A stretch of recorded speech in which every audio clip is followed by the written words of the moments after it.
All right, guys, welcome back to another edition of the Daytona Beach Motor Mouths. I'm Ryan Pritt. That guy on the other end drinking a beverage is Ken Willis. Ken, what's in the cup this week? That is water. I If you swear believe to it. that, if you believe that, you don't know us very well. It's water, and I've only had two, as they say. Uh, uh, off of did they finish golf today, by the way? Could we even play, or did they get Yeah, it in we last can't. night? We really can't play the game because it went to Monday morning. You'll never guess who won. Well, no spoilers here, Ken. There may be some Yeah. people here who haven't already seen it yet, but yeah. So yesterday at Talladega, notable finish. How about that? That tends to happen at that track, right? Tyler Reddick shooting a gap between Michael McDowell and Brad Keselowski to win. Coolest part, maybe seeing Michael Jordan in victory lane. Have you seen him celebrate like that for a long He time, was. Ken? I've never seen him that giddy. He was always happy and relieved when you think back to the basketball championships. But I mean, he was like a school kid. I mean, he was like he just got a brand new bicycle in third grade. I mean, he was. I mean, you're downright giddy. It was really interesting to see that. It was good to see, obviously. Yeah, that was something. And it's great promotional material for NASCAR. I mean, that is because he's still, the word icon is way overused. But if anybody's a sporting global icon, it's him.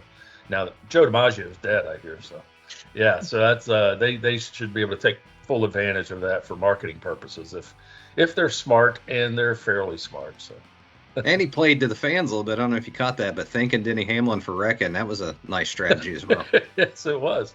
And he and at the end of his interview on Fox with Jamie, he referred to her as my love. I looked at Kelsey at that point and said, "Man, he still got it, doesn't he?" I said, And I was not talking about I asked basketball. I said, "Did he say my love?" I think he did. I think he did.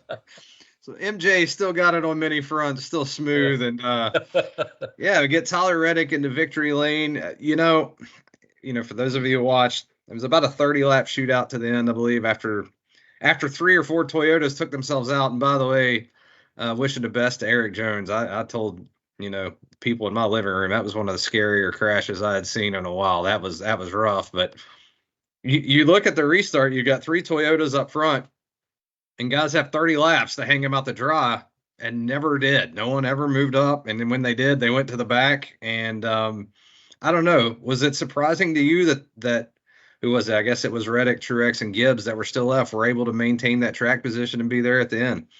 Nothing surprises me this year. I was slightly surprised to see who finished 18th yesterday. I don't know if you caught that or not. It was hard to miss. Joey Chitwood sliding on his side under the checkers for an 18th place finish. That was the damnedest thing. Speaking of marketing material, not just Michael Jordan, but boy, Corey LaJoy gets up on his driver's side, basically, that whole left side panel, sliding the last couple hundred yards at least. Yeah. And then he rolled over and landed right side up, thankfully. But that was a damnedest thing that I've seen in some time. And and again, that shows you just how strong those new cars are. Well, the one thing I haven't seen out there today that we need to say, somebody needs to say, I mean, the rest of the field should just consider themselves lucky that BJ McLeod had the fuel pressure issue early, because he was up leading laps, pushing Martin Truex all over the place. And in all jokes aside, I mean, he had a car that looked like it was as good as anybody else's. Yeah. And then he has the fuel pressure issue and could never get his lap back. But shout out to BJ. We saw it look good out there.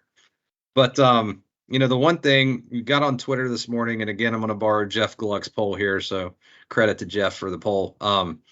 Was it a good race? I think it was 57%, pretty low for a super speedway race, and a lot of it was the fuel saving. Some of the drivers were talking about that. Truex was talking about that. Ken, you're a smart guy, man. What's the fix? I don't know. Get rid of the stages. Get rid of the caution flags during the stage. I heard Yeah, where'd you find that? Came to me somewhere, and it just spun through my head about why do mandatory stops, especially the super speedways. I mean, it just takes forever to restart the race. It's just the worst. And I believe is this the first year they quit having mandatory stops at the end of stages on road courses? No, they brought it back. They tried it and brought them back. Ugh. So now they are doing mandatory stops. But I will say to build up on your point, and it's almost like I thought about this before too. If you take the stops out, and then all of a sudden, I think you got separate camps of guys who are saving, because they're obviously in stage 1 and stage 2, you're saving to get to the end of the stage, right? But if there is no end of the stage in terms of when you stop racing, does that mean everyone goes hard? Does that mean, you got camps saving and some? I don't know. But I do think something needs to be done. The ending was great yesterday, but that last 25 laps was just, it was 2 lanes driving side by side, and no one, everyone was afraid to jump out of line and go to the back. So I'm not real sure what the fix is, but it did leave. How about smaller fuel? How about smaller fuel tanks? How about that? They did that once, super speedways to break up the packs a little bit. Yeah. How about bigger fuel tanks? Either one. How about take your pick? The big one or a small one?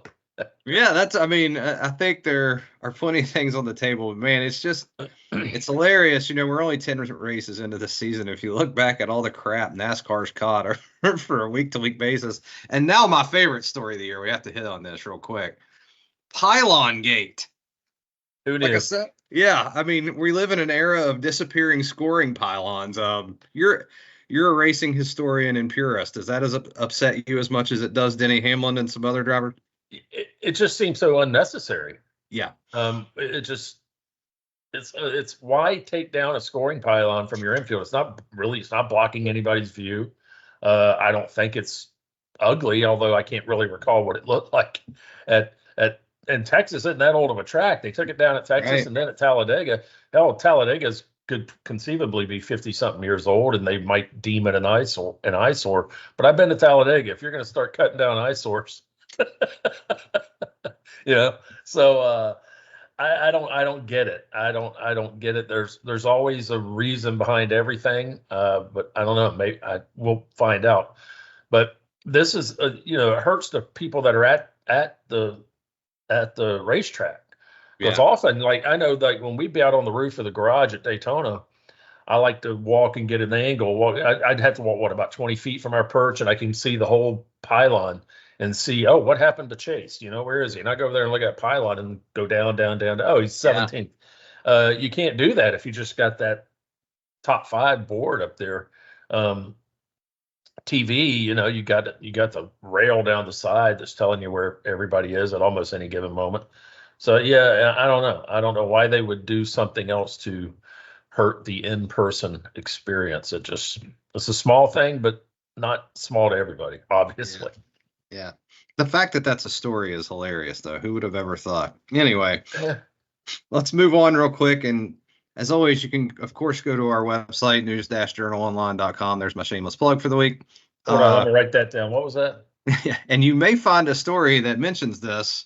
The fact that Tyler Reddick won on Sunday and Michael McDowell and Brad Keselowski somehow didn't means that Ford is still on the schneid this year. And if you look at past history at Dover, not looking real great there for the Ford camp either. It's a track that's been dominated by Hendrick Motorsports and Martin Truex largely. So looking ahead this week, Ken, does that continue, or does Ford find a way to get on the board?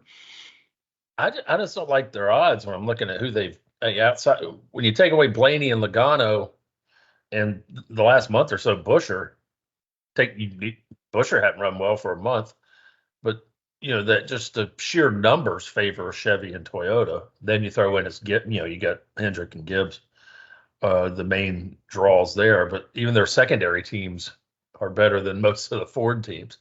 So I don't know. I just took a wild stab and said I think Blaney will win in a few weeks.